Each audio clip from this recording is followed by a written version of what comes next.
Selamat datang di channel YouTube saya Indra Hermarita. Dalam video kali ini akan membahas mengenai materi bahasa Indonesia.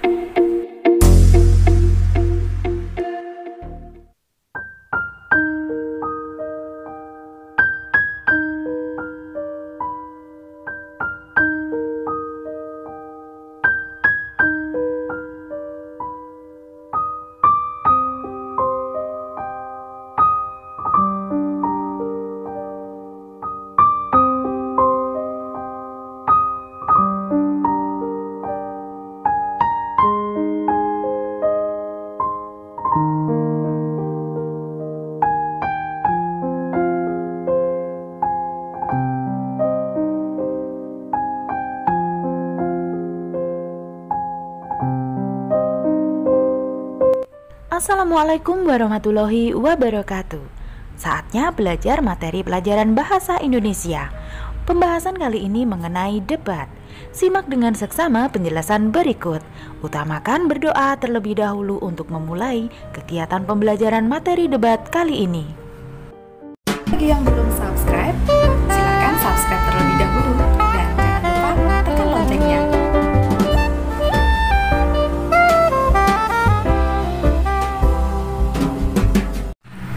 Silakan menonton video ini sampai selesai ya.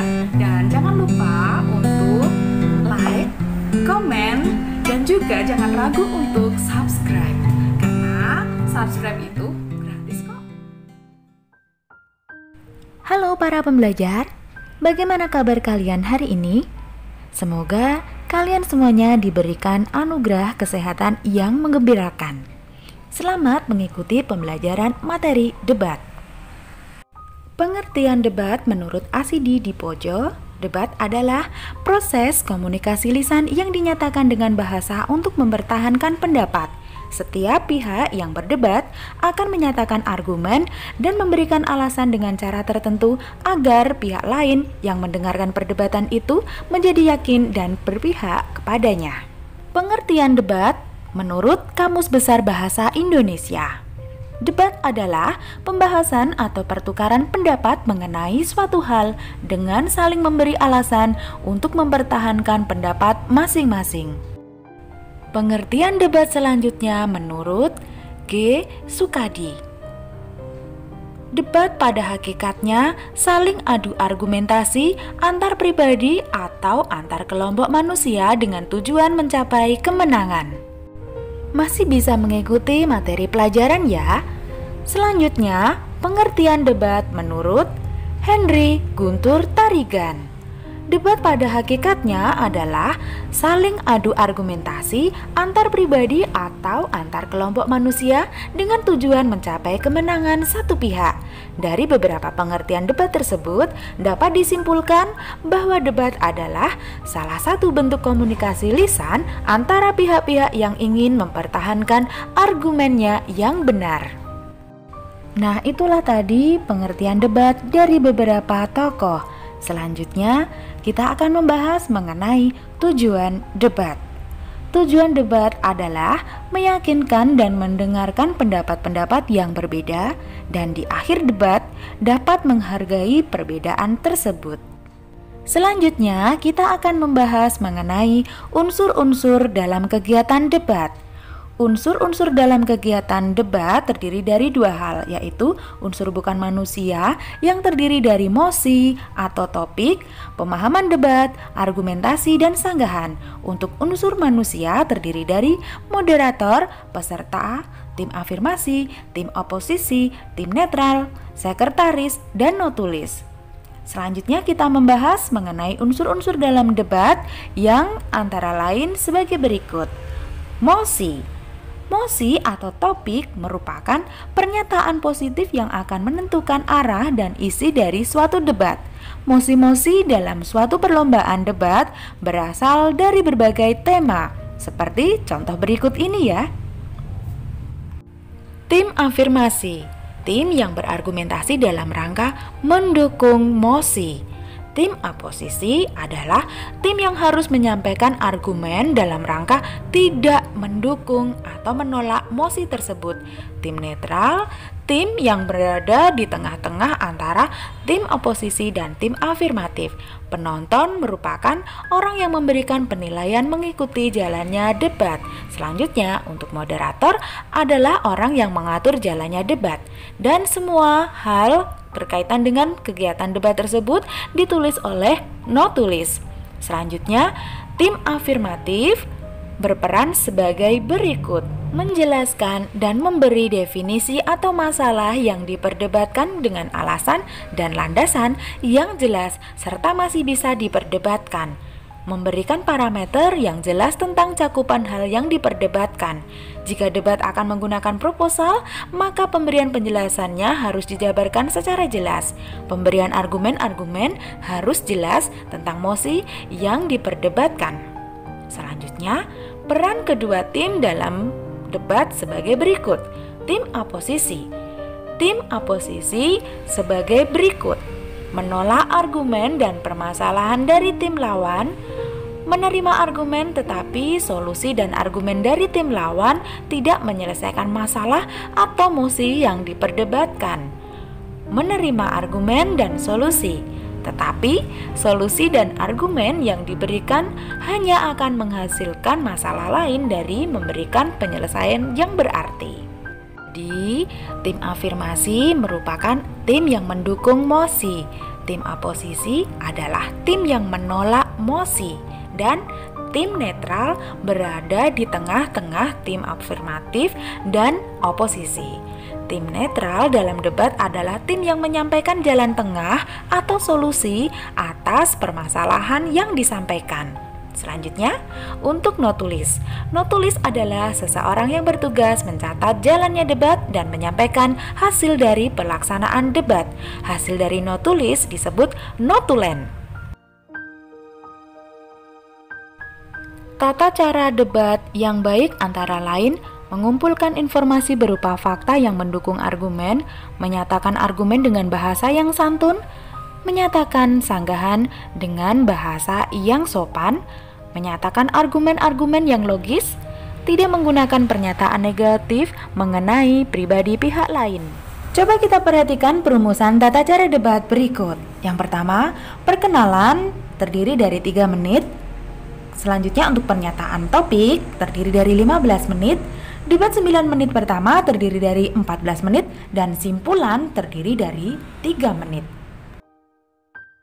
Nah, mohon perhatikan untuk perumusan tata cara debat berikut. Pada video selanjutnya, Bu Indra akan menjelaskan bagaimana pelaksanaan untuk kegiatan debat ini, sekaligus Bu Indra akan memberikan contoh bagaimana cara pelaksanaan debat yang sesungguhnya.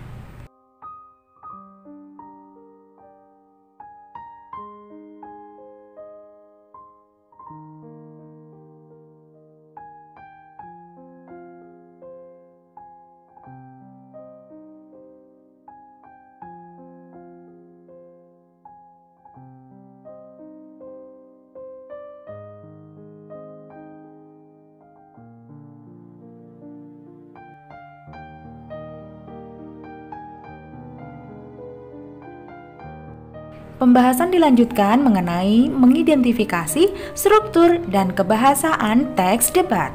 Yang pertama, struktur debat. Teks debat disebut juga teks tantangan. Teks debat memiliki struktur sebagai berikut. Yang pertama, pengantar. Pengantar merupakan bagian yang berisi tanggapan topik yang akan dibantah. Sering juga disebut sebagai isu.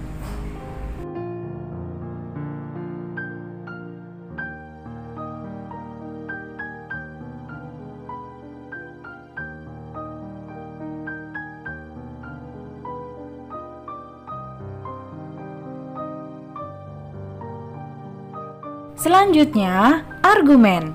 Argumen merupakan bagian teks yang berisi rangkaian bukti atau alasan yang berfungsi untuk mendukung bantahan. Argumen bukan opini dan biasanya berupa fakta-fakta yang berhubungan dengan isu atau bahan debat dan didukung dengan bukti-bukti. Adapun karakteristik argumen sebagai berikut. Argumen harus relevan, sistematis, logis, jelas dan sesuai fakta, dan juga disertai bukti-bukti. Simpulan dalam debat disusun berdasarkan pendapat dan argumen yang telah disampaikan sebelumnya. Penalaran yang digunakan dalam menyusun simpulan debat termasuk dalam penalaran induktif. Ada 3 cara untuk menarik kesimpulan penalaran induktif, yaitu generalisasi, analogi, dan sebab akibat. Generalisasi merupakan penarikan kesimpulan yang berawal pada pernyataan-pernyataan yang bersifat khusus, kemudian ditarik pernyataan yang bersifat umum.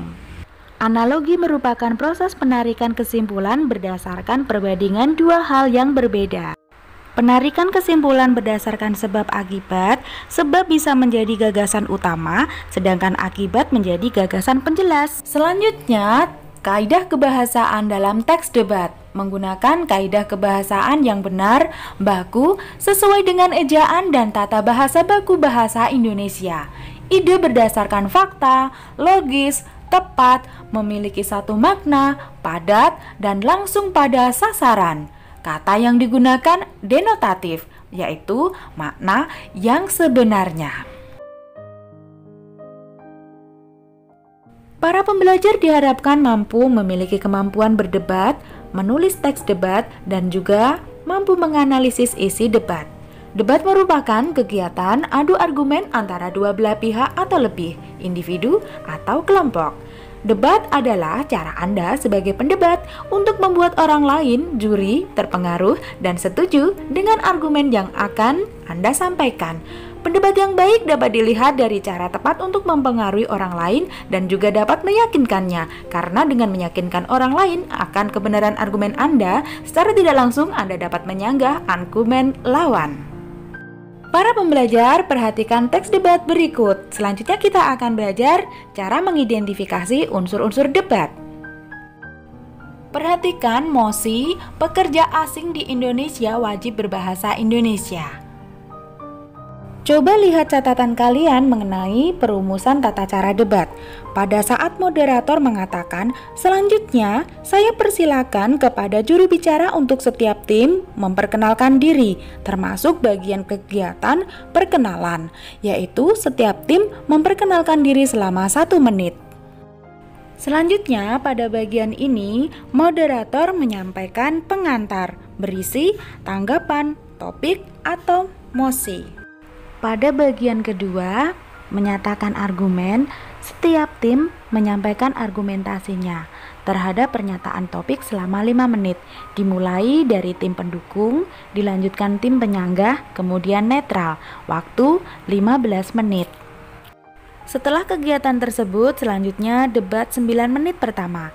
Setiap tim mengomentari argumentasi tim lain selama 3 menit.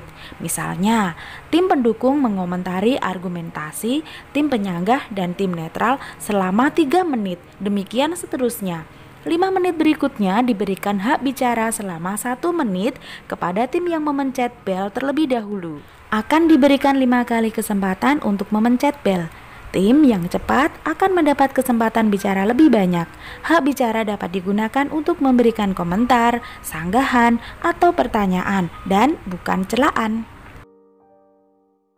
Silakan kalian perhatikan catatan kalian mengenai merumuskan tata cara debat. Nah, pada contoh teks debat ini sudah terlihat untuk bagian pengantar dilakukan oleh moderator menyampaikan topik atau mosi dan dilanjutkan untuk mempersilahkan tim pendukung, tim penyanggah, dan tim netral menyampaikan pernyataan pendapatnya. Untuk debat 9 menit pertama, yaitu setiap tim mengomentari argumentasi tim lain selama 3 menit belum terlihat, dan pada saat 5 menit berikutnya untuk diberikan hak bicara selama 1 menit dan memencet bel belum juga terlihat pada contoh teks ini. Jadi dalam contoh teks ini terlihat pada saat 1 pengantar, kemudian bagian argumentasi yang sudah Bu Indra sampaikan tadi, dan selanjutnya kita akan membahas untuk bagian simpulan. Pada bagian simpulan, setiap tim memberikan ungkapan penutup terhadap pernyataan topik sesuai dengan posisinya selama 1 menit. Pada bagian simpulan dalam contoh teks debat ini belum terlihat bagian simpulan.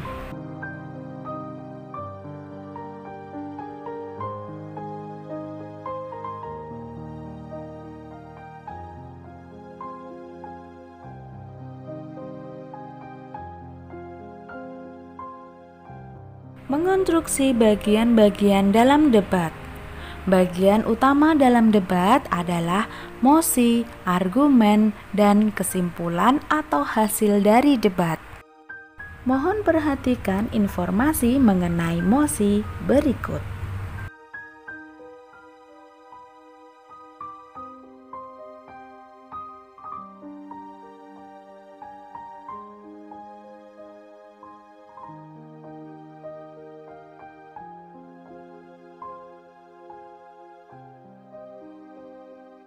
Selanjutnya bagian argumen.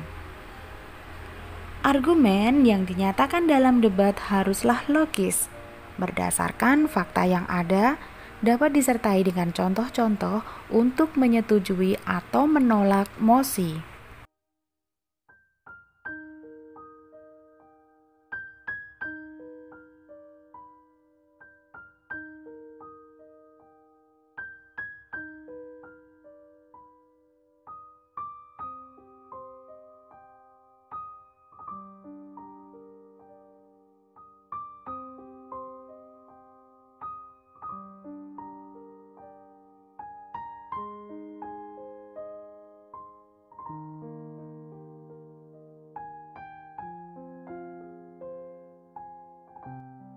Sebelumnya, Bu Indra sudah menjelaskan mengenai penarikan kesimpulan, dan mohon perhatikan sekali lagi untuk kesimpulan dengan pola penalaran induktif dapat dilakukan dari cara-cara berikut.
Selanjutnya, menganalisis isi debat. Mohon perhatikan analisis pendapat dalam debat berikut.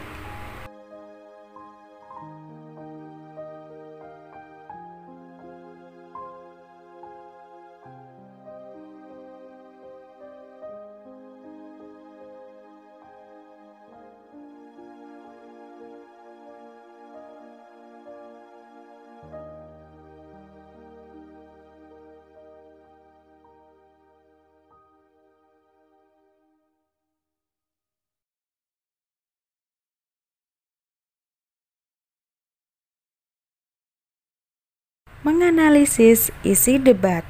Mohon perhatikan ragam bahasa debat.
Mohon perhatikan teori mengenai berlatih praktik debat. Pada video selanjutnya, Bu Indra akan memberikan contoh cara praktik debat. Nantikan video Bu Indra berikutnya ya.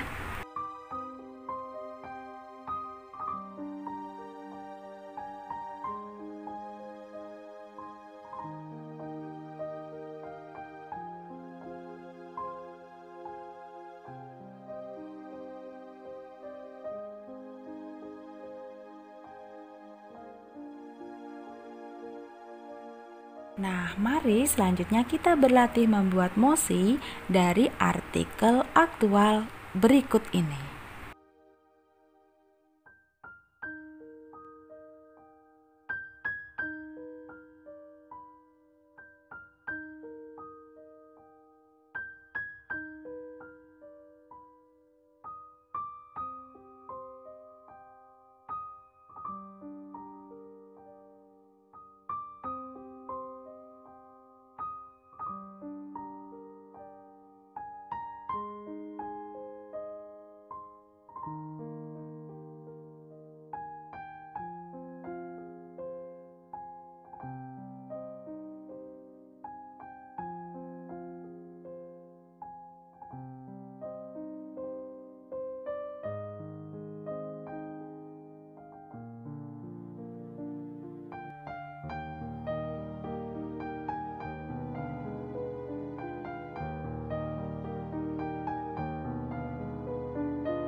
Nah, setelah kalian mengikuti materi pelajaran ini, mohon kalian lakukan penilaian diri dengan cara berilah tanda centang pada kotak yang Anda anggap sesuai pada tabel berikut.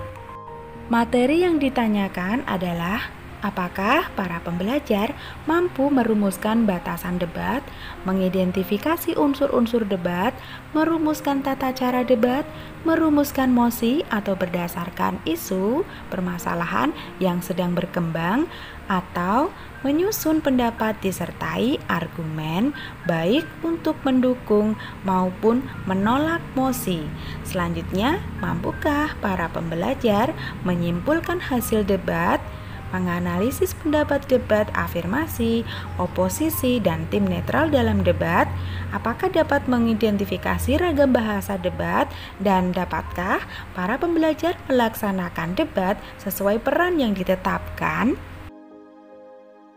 Silakan melakukan penilaian diri.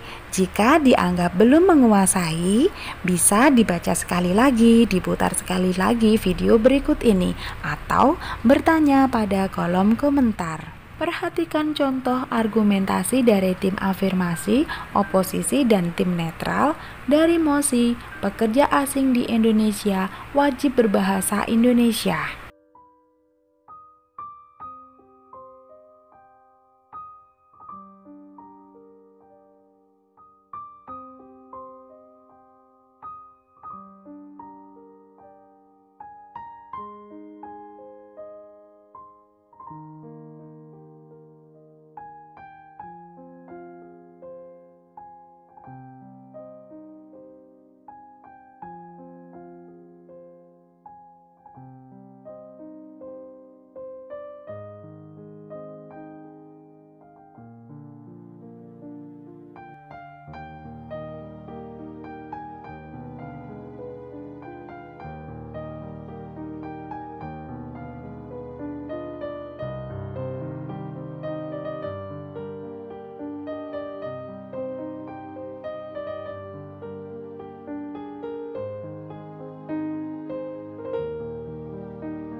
Terima kasih telah menyimak video ini.